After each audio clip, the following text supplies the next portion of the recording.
What's up, y'all? Boys, it's JT with a quick little video, a quick little live stream. So, I came across an interesting article by the Detroit Free Press. I think that's the name of it. I don't know for sure, but I was reading it and it was talking about why Bob Quinn decided to fire Jim Caldwell. Jim Caldwell, the former Detroit Lions coach, who took them to a couple of playoff appearances, above 500, won 9 games his last season, and got fired. So,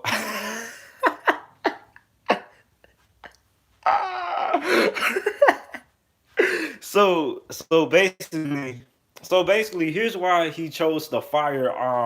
Here's why Bob Quinn chose to fire Jim Caldwell. He said that Jim Cald. Here's what he said. Bob Quinn said he fired Jim Caldwell because 9 wins wasn't enough. Basically, in the article it says that Bob Quinn said that he felt that he had a good enough team to compete for the Super Bowl. And I guess Jim Caldwell didn't live up to the expectations that Bob Quinn set for him because Bob Quinn felt like that team was good enough to compete for a Super Bowl or a championship. But I mean, it it's kind of weird because here's why I think he'll get fired. So if you go back to that article and look at why he fired Jim Caldwell, it's because he felt the team underachieved due to the talent and things like that. No, not Jim, man. But look though, so if Bob Quinn fired Jim Caldwell because he felt that Jim Caldwell underachieved with the roster and the talent that he set in place, then he definitely has to fire Matt Patricia because of this, right? So look, this is probably going into this season. Detroit Lions fans were under the impression that this was the best Detroit Lions team in a while. On the defense side of the ball, I mean, you got Mike Daniels, you bring in Justin Coleman, you put in a lot of money on Trey Flowers, so the defense was really improved, right? And Matt Patricia is a defensive minded coach. So then you have a couple of injuries on the defensive line. And then Detroit Lions fans can say they got screwed versus Green Bay. I'll give you that. But when you look at the injuries, which is what Detroit Lions fans will use to defend how poor they've been on the defensive side of the ball, I say it's no excuses. I say it's no excuses. And Bob Quinn feels the same way I feel, right? Bob Quinn, a couple years ago when he fired Jim Caldwell, said that he felt that team that he assembled was good enough to be competing for Super Bowls, right? So if you're looking at Bob Quinn, if he chooses to fire Matt Patricia, the reason it has to be is because Matt Patricia did not live up to the expectations Bob Quinn set. Now we don't know what Bob Quinn's expectations are, but let's just say Bob Quinn has his expectations set on 10 wins. Well, we already know looking at Detroit's next couple of opponents that there's no way possible that they're going to hit 10 wins. Basically. But I think they're not strong enough. So yeah, yeah. So I mean, here's the thing, right? So Matt Patricia has to go, and that's just based on the past philosophy for what Bob Quinn fired Jim Caldwell for. So he fired Jim Caldwell because he felt Jim Caldwell underachieved. Bob Quinn felt he assembled a good team, and he felt that didn't coach the team up to the ability that he felt the team was capable of playing at. So if you're looking at this Detroit Lions team, this on paper was supposed to be a very good Detroit Lions team. And even me, for example, I had Detroit going 8-8 in the offseason. I still stand by 8-8. And so far looks like I'm gonna end up being right. You see a lot of Detroit Lions fans and Bob Quinn himself probably was thinking 10 wins, 10-6, go to the playoffs. I know the division's tough and everything, but at the end of the day, when you look at the roster and the time that Detroit has, Matt Patricia probably has underachieved. And I mean, I know a lot of Detroit Lions fans defend Matt Patricia, saying that it's been a lot of injuries and things like that. But I mean, the expectation all depends on what Bob Quinn has set for Detroit. Regardless of injuries or not, if he felt that even with the injuries, Detroit is still a 10-win team, regardless of injuries, then he most likely is going to end up firing Matt Patricia. So at the end of the day, I don't really know. We don't really know if Matt Patricia is going to be fired. Now, of course, a lot of Detroit Lions fans want him to get fired after the couple of bad losses they suffered. But at the end of the day, Matt Patricia's job, if he would remain head coach of Detroit, all depends on what Bob Quinn set for the team? What was his expectations? I don't know if you guys ever played Madden or not, but if you ever was a head coach, if you ever created a head coach on Madden, right?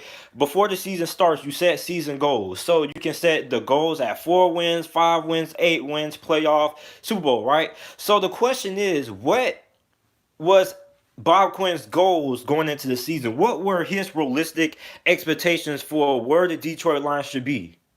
So if Bob Quinn feels like Detroit should at least win 9 games at best, with injuries or non-injuries, then I think he will most likely end up firing Matt Patricia because we know Detroit probably is going to hit 9 wins. Now the question is, will he take Matthew Stafford being injured into consideration? That's what I think. That's why I think if I was Bob Quinn, I would still keep Matt Patricia around because look, I know the defense is terrible and everything. I understand that, but you're without Matthew Stafford, your best quarterback, probably your best franchise player in a very very long time since Barry Sanders. A lot of people say Calvin Johnson, but in my opinion, I think Matthew Stafford is probably the best Detroit Lions player they've had since Barry Sanders, in my opinion.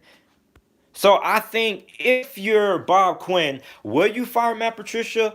I don't know, but if I was Bob Quinn, I would give him 1 more year because I understand why he fired Jim Caldwell. According to the article by the Detroit Free Press, I believe it is, he fired Jim Caldwell because he thought that team was better than the product that Jim Caldwell was producing on the field, and I can respect that. So the question is, how good did Bob Quinn expect this Detroit Lions team to be? Did he expect them to win 10 games? Did he expect them to win 11 games? It all depends. But I think at the end of the day, Detroit Lions fans, a lot of them want to fire Matt Patricia. I wouldn't fire Matt Patricia just yet. I say give him 1 more year. And here's why I say give him 1 more year. The tables are folding down to Chicago. Okay, Chicago's SOL, all right? Chicago's folding. Mitchell Trubisky is not the guy. It doesn't matter. It doesn't matter what Matt Nagy does. As long as Mitchell Trubisky stays the quarterback at Chicago, Chicago will never ever reach its peak. So Chicago is done, okay? Green Bay, Aaron Rodgers is aging. We seen that. Aaron Rodgers is not the same quarterback he was. This is a running football team. And if you don't believe me that Aaron Rodgers is aging, go back and watch that LA Chargers game. He was not able to carry Green Bay versus the LA Chargers. And that defense has not been that good. Plus the offensive line wasn't that good. But this Aaron Rodgers is a little bit not the same Aaron Rodgers we're accustomed to seeing. And he's going to end up aging eventually. So you got him. You got an Asian quarterback in Green Bay. Then you got Minnesota. Minnesota is pretty much the only de facto in that decision. So Detroit realistically can still compete in this division. Detroit has been competitive this year, and they've got a lot of big wins. So I mean, you beat Philadelphia, you beat the Chargers going into the offseason. If you're a Detroit Lions fan, being realistically me, I didn't see them beating Philadelphia, and I didn't see them beating a team like the Chargers. So the fact that Detroit is winning some of these tough games, even though they've been battled with injuries and whatnot, I still think you need to keep Matt Patricia for 1 more year because here's what I look when I evaluate a coach. I give you a grace period. Same thing you do with quarterbacks, right? I give coaches a grace period. Your first 2 years, I give you a grace period, unless you go 0-16 or whatever. But I think when I evaluate a coach, I want to see improvement. Your second year has to be better than your first year. If you take a step back from what you did your first year and your second year, then you gotta go because you're taking a step back. The team's not improving. But this Detroit Lions team has improved from Matt Patricia's first year to his second year. This is a better Detroit Lions team. They've been battled with injuries, but at the end of the day, I still think Matt Patricia has showed promise, and I think that Bob Quinn should keep him around 1 more year. But this is just a little quick video. I'm about to go live again to vent my frustration about something else. But at the end of the day, it was just an interesting article I saw about the reason why Bob Quinn fired Jim Caldwell. He fired Jim Caldwell because he felt 9 wins isn't good enough. He felt the team that he assembled was better than 9 wins. Well, would that be better than 9? Was that team better than 9 wins? I don't know. You guys tell me. You guys are Detroit Lions fans. I can't remember. I can't even remember that season. But I do remember that Jim Carter was a very good coach, and I'm very surprised that he's not coaching nowhere else. And also, Matthew Stafford had some of his best seasons under Jim Caldwell. But that's just my opinion. But at the end of the day, I still think you got to give Matt Patricia a little bit more time, and things are going to end up getting a little bit better. But it's just interesting because I was wondering, because I'm just wondering based on what was reported in that article, the reason why Bob Quinn fired Jim Caldwell, could that be the same fate that Matt Patricia could suffer? Now, I don't know. I don't know. Bob Quinn fired Jim Caldwell because he felt Jim Caldwell underachieved with the team that he assembled. So will he fire Matt Patricia if he feels Matt Patricia has underachieved? I don't know. But being realistically, I don't think you can fire Matt Patricia, especially without not having your best player not playing and Matthew Stafford missing a couple of games. So I say still give him one more year. But I just wanted to talk about that interesting article that I've read. And my guy Gridiron Blitz said, "No, they won't. This dude ain't going nowhere. 11-5, 9-7 twice, 9-7 twice, 7-9. He on fire." Yeah, I'm not expecting him to get fired. It was just an interesting article to me. And like next year, I think that's probably going to be the year Matt Patricia has to get it together. But a lot of Green Bay Packer fans at my school will say otherwise. I'm about to go live and talk about why Lamar Jackson's the MVP. So I know I was all over the place in this live stream. I had a classmate that caught me off guard. You still live. I went to go shower walk my John. But I'm finna go live one more time to explain why Lamar Jackson is being disrespected and why he is the MVP. So y'all stay tuned for that.